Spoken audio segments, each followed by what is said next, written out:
Hello, beautiful souls. Today we are embarking on the journey into the depths of the unconscious mind, exploring the concepts of shadow work. As Carl Jung once said, until you make the unconscious conscious, it will direct your life. And you will call it fate. In this video, we're going to unpack the different stages of what's needed so that you can run through the whole journey with fluidity and gain greater personal growth and spiritual ascension. So without further ado, let's get into it.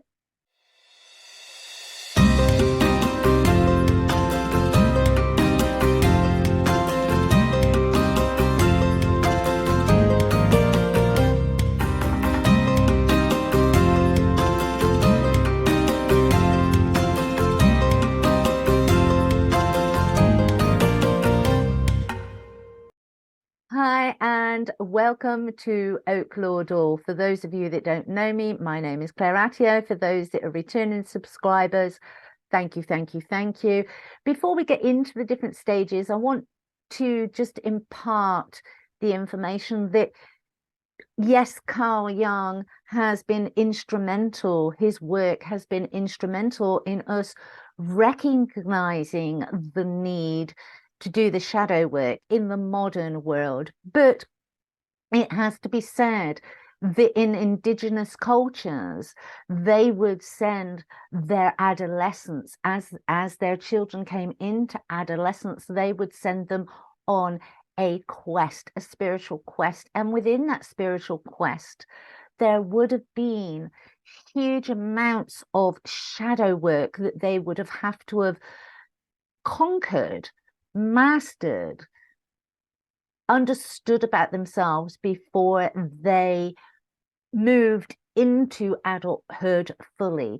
And so, yes, we see this as a psychological tool, but it's very much been within the spiritual realms and on the spiritual journey for generations, for millennium. Our ancestors would have done this work. We've just packaged it up and made it all pretty with a nice psychological label. So that said and understood, let's get into the different stages. So the first stage is recognition, the existence of our shadow, the hidden and suppressed parts of ourselves that we have been ignoring. We feel uncomfortable with them, and in that uncomfortability we project that onto others. We use blaming techniques. We have an inner turmoil where our hearts and our minds and our guts are not in alignment, which creates a discomfort. And in that discomfort, we project that onto other people. We project that onto the exterior world. It's because of this, or it's because of them, rather than actually sitting with that uncomfortableness and examining what is going on within us emotionally, what is the root cause of that emotional turmoil within us. And the uncomfortableness doesn't stop there. When we move into stage two is about facing our shadow, facing our fears, facing our insecurities, facing the unresolved traumas that live within us, those aspects that were so painful at the time. We pushed into a corner of our mind, pushed into the box, put a lid on it, locked it away, because we couldn't physically, or we felt that we couldn't physically at the time deal with that. And then we never return because we know it's uncomfortable. We have the memory of it being overpowering, overwhelming, overbearing. And so as adults, we don't return. And the elephant in the room just gets bigger and bigger and bigger in that box. And it spills out. It spills heaviness out into our lives. It spills uncertainty and insecurities into our psyche. And very often we don't even remember why. And this is why shadow work is so powerful and so important, because what was traumatic as a child, because you didn't have full understanding, your brain wasn't fully developed, is not such a biggie when you're an adult, or very often isn't such a biggie when you're an adult. But because it's been shoved in a corner, the darkness has grown, and so we fear going back in there.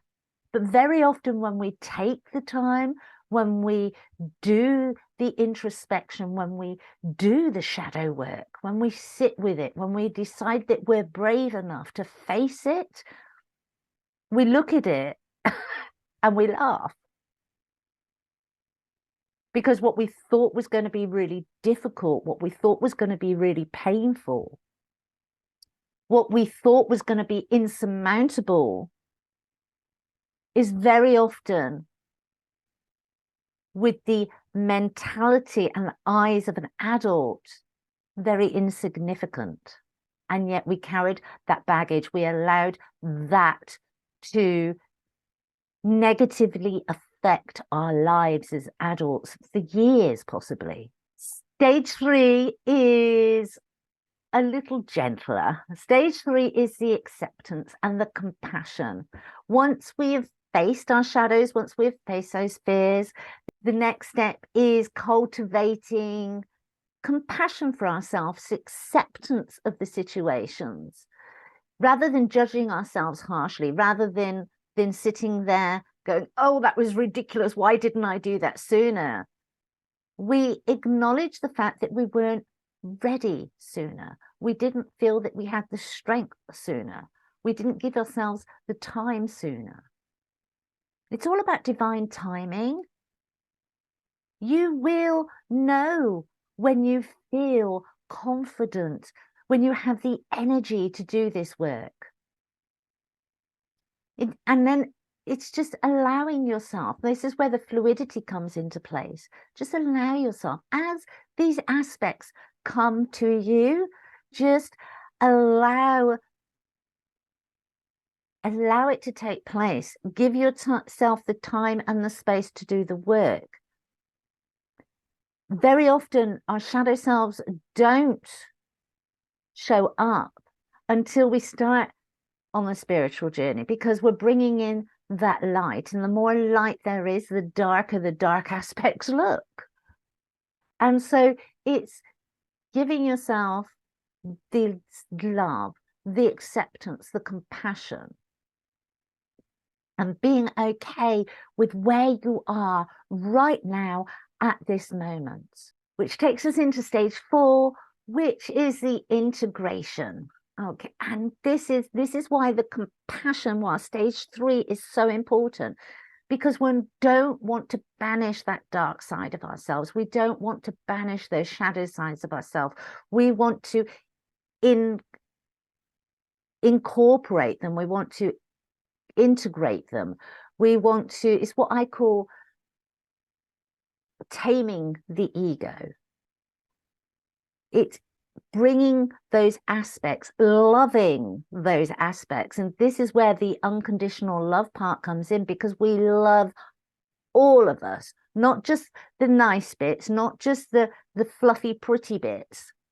We love all of us, warts, every aspect of ourselves, every journey that we've taken, every hardship, every high, every lose and every win.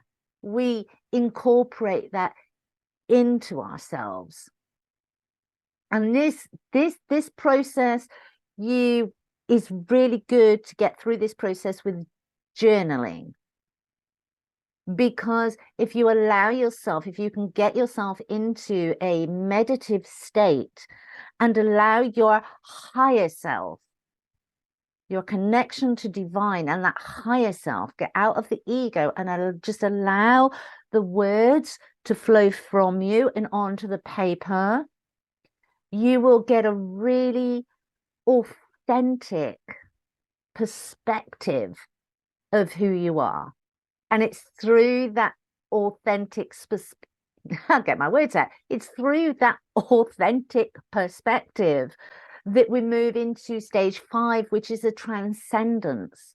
And this is where we begin to experience the personal growth and the spiritual ascension, because we're able to accept ourselves. We're able to provide ourselves with unconditional love. And when we're able to provide ourselves with the unconditional love, we're able to then provide that for others. It takes us away from judgment. It takes us away from projection. It takes us away from just running on habits and patterns, programs. And it takes us into conscious existence, being mindful of those habits, patterns, programs, and gives us the understanding that other people may still be running those, and we're able to identify them, we're able to see them, and we're able to pull back if it's a negative projection that somebody else is trying to put onto us. We're able to energetically pull back, put our boundaries in place, but not get triggered, not be offended. We can sit there understanding that that's their shit. That's their shit. And we can just hold a space for them. It's not personal anymore. We can take that higher level consciousness, the bird's eye view, as it were, looking down onto the situation, and give it compassion, understanding. And so I hope this has helped. I have produced a step-by-step shadow work guide with lots of information, lots of tips, lots of techniques. If you'd like that, that will be in the description box below.